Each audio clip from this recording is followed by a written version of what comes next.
All right, we're ready to start with lesson 1. It's what we call the 45-degree transfer step. Paul, if you look at this picture of the major leaguer, he's doing something different that he did not do in the first shot, in the confident aura shot. Do you notice anything? It looks like he's stepping a little bit to the side instead of straight back. Yeah, he really is. He is stepping at what we call a 45-degree angle, and he's transferring his weight to his back leg. And what that does, it allows to free up this pivot foot so he can pick it up and make the turn. It's just as simple as that. Let's look at another major league player right here, and this is kind of a neat 45-degree transfer step. Look at that one.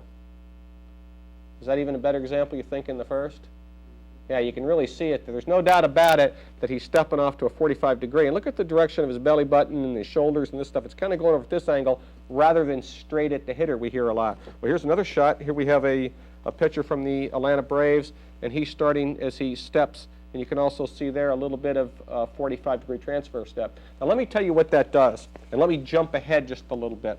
Okay, as you transfer, we all know we make that pivot, and then we lift our leg and we kind of load up when we pitch. Okay, now we have done studies to show after you go ahead and transfer, pivot, and lift and load, your body turns 110 degrees to get to a good, what we call a lift and load position. Now we're going to go into that later in the tape. Now just think about it for a second. If you stepped straight back, which some instructors teach, you would now have to turn a whole 110 degrees, and it's very tough for you to control your body. In fact, I'm going to show a clip right now of Paul, our young 11-year-old, doing this. He's going to step right back, and you notice as he does it, he shows a little bit of balance problem. Now, if we allow him to step 45 degrees and make his pivot, you notice how he gets a real balanced lift and load position. Now, I don't know if anybody's thinking, why would that be? Well, it's simple as can be. When they go ahead and take the 45-degree step and transfer it, you've cut a total of 45 degrees off of the turn, which means you only had to rotate your body